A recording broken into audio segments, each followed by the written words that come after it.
Ya ampun, ceritanya agak-agak gimana ya? Gimana bisa kejadian saat itu gitu? Memang sebelumnya kamu nggak mencium aroma-aroma kecurigaan gitu sama nih orang, mungkin ada treatmentnya ke kamu atau gimana? Jadi waktu itu aku Udah kerja? lulus sekolah SMA. Langsung kerja? Ya, tapi posisinya sebelum aku masuk ke kerjaan itu, aku habis patah hati. Galau. Ya kan? Oke, maksudnya dalam artian pacaran, ya pacaran itu masih tahap wajar kalau aku bilang. Sampai akhirnya aku putus, aku galau. Itu benar-benar kayak fase kayak aku ngerasain galau loh gitu loh, yang tadinya kayak oh aku udah nemuin sosok yang bener nih, tapi ternyata diputusin karena alasan aku terlalu baik. Itu alasan yang nggak bisa diterima dong sama kita perempuan ya. Kalau lu selingkuh lebih jelas, ya kan? Kalau selingkuh silakan lah gitu. Ya kalau tiba-tiba kamu terlalu baik kan abu-abu banget ya alasannya. Ada apa? Di situ beneran aku kayak bingung, maksudnya dalam artian sedih. Harusnya jadi perempuan kayak gimana gitu kan. Alasannya aku masuk ke kerjaan ini karena satu mall sama mantan aku ada di sana. Satu mall doang. Berharap lo bisa ketemu lagi sama itu cowok. Iya, tujuannya itu. Terus ya udah, akhirnya aku masuklah ke kerjaan ini. Aku ingat itu bulan Juli tanggal 7 2011. Di situ ya banyak orang ngetim kan. Posisinya ada temanku yang temen kecil aku yang referensi kamu untuk kerja di situ, perempuan dia, dan aku ketemu sama sosok supervisor ada 2. Ternyata yang ngeklop ngobrol sama kita ini ada yang satu orang nih. Kalau aku denger nama yang kayak dia aja aku nggak bisa gitu. Terus ya udah aku kenal sama dia, awalnya dia tuh baik, kayak abang-abangan gitu, sosok yang lebih dewasa, dia bisa ngobrol apa aja. Oh kayaknya nyambung deh nih, maksudnya asik buat ngobrol. Kenal sama dia seminggu tuh dia baik. Kejadian pertama itu tiba-tiba aku lagi libur, hari liburku.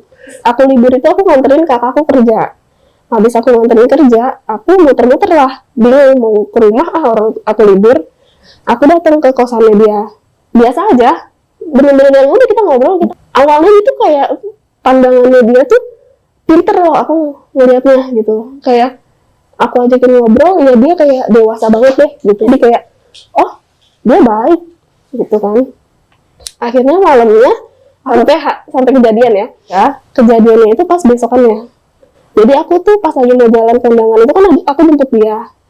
Ada barang aku yang ketinggalan di kosannya. Ternyata dia sengaja nggak bawa. Karena dia nyuruh aku pulang kerja ke tempatnya dia aja. Akhirnya aku ikut dia ke tempat kerjaan, ke kosannya.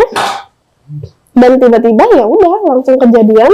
Berarti pulang kerja kamu ke kosannya dia? Karena mau ambil barang yang ketinggalan. Berarti dia kok kondisinya udah selesai kerja juga bareng kamu? Barengan kita pulangnya. Gelagatnya dia gimana saat biasa itu? Biasa aja. Ya udah, maksudnya aku nggak pernah ngerasa kayak ada kalau cowok begini tuh akan begini gitu. Nggak ada pikiran cowok akal-akalan. Aku belum ngerti gitu ya. Terus ya udah akhirnya ke kosannya dia. Terus kejadian lah. Aku teriak. Ya aku harus terima kalau misalnya masyarakat nggak percaya aku. Atau misalnya aku justru yang dibilang ya lu ngapain perempuan kesini. Akhirnya aku cuma bisa nangis. Yang aku ngerasain yang saat itu ya udah cuma kayak pasrah, kayak udah nggak tahu lagi lah. Saat itu apa yang dia lakukan ke kamu? Ya udah dia langsung bener-bener yang aku nggak bisa berontak gitu. Dia yang ngekep gini kan? Ya, dia terus ngekep. Dia apain lagi? Ya udah dia kejadian gitu aku cuma nangis doang. Aku langsung kabur. Emang kalau untuk dibilang cuma sekedar masuk, ya sekedar masuk. Tapi aku nahan buat aku nggak teriak. Kalau aku teriak ya pasti rame gitu kan. Akhirnya ya udah aku cuma berontak sampai akhirnya aku bisa kabur. Tapi besoknya aku kan kerja lagi. Aku tetap harus ketemu dia lagi. Besoknya ketemu dia nggak ada rasa penyesalan. Lalu bilang gini, lo itu bukan siapa-siapa di sini. So what? Gue yang berkuasa. Karena dia supervisor. Kalau lu mau cerita, lu mau ngabuk, nggak ada yang percaya sama lu. Itu bikin mental down. Iya, mental aku down. Aku nggak ngerti ya dia ngelihat aku tuh kayak gimana. Dia jadi mungkin dia kesal kali karena lu nolak untuk sama dia saat itu. Mungkin. Begitu seringnya dia tuh beranggapan dia paling pintar di sana. Sampai akhirnya aku cerita ke temanku ini, yang satu, yang perempuan. Iya, yang teman yang referensi kamu kerja di situ. Dia pun ternyata ngalamin hal yang sama. Ya udah akhirnya dia punya korban 2 di tempat kerjaan itu yang kalian tahu. Iya, kamu sama teman kamu. Terus ya udah akhirnya aku sama temenku cuma kita saling nguatin kalau tiap kali harus satu shift sama dia. Aku cuma bilang gini, karena kejadiannya bukan di wilayah Area kerjaan, kerjaan. iya, aku nggak bisa mau ngelapor sama siapa-siapa. Betul. Sekedar aku ngomong doang ya, tipe laki-laki ini kan yang pinter banget ngomong, bisa ngebalikin semuanya. Sampai pas sore-sore tuh aku dititip pesennya yang hati-hati ya besok. Kalau kamu mau ganti shift, ganti aja. Tukeran gitu kan. Gue pasrah besok mau kayak gimana.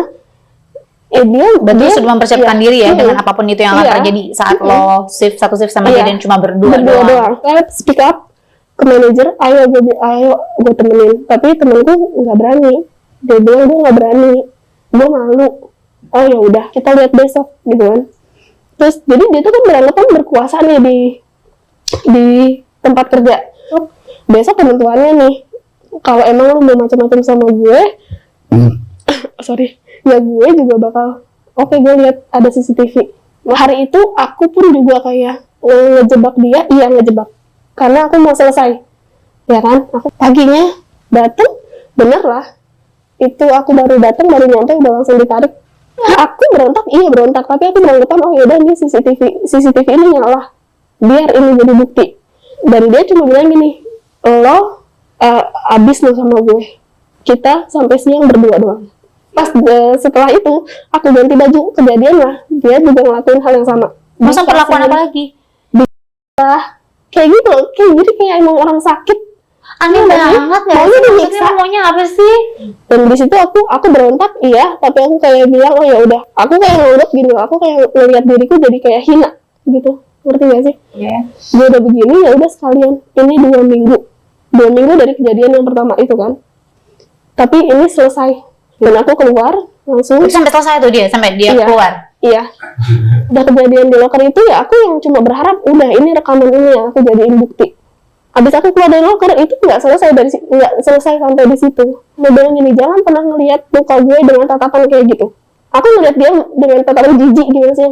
Aku cuma beranggapan gini, cepet siang kayak temen aku cepet datang, manajer aku cepet datang, aku bongkar ini semuanya gitu. So, lari ke depan dan aku nggak mau masuk lagi sampai manajer aku datang. Akhirnya kebuka lah. Aku ngobrol sama manajer, aku bilang, aku udah nangis, Bapak lihat CCTV, karena semuanya ada di CCTV. Dan dia sampai nanya, kejadiannya bener semuanya? Iya bu, gitu kan. Aku cerita sama manajerku kejadian yang sebelumnya juga, yang di kosan. Aku mau, ya Bapak sama Ibu lihat, ada buktinya, gitu kan. Ya udah, aku malu loh ngomong gitu ya. Sampai akhirnya ya udah kebuka CCTV, dilihat semuanya. Ternyata emang benar kejadian kayak gitu, sampai dicari kan menit keberapanya. Ownerku cuma nanya, mau dilanjutin atau enggak? Kalau kamu mau dilanjutin, ibu siap dampingin, bahkan panggilin pengacara.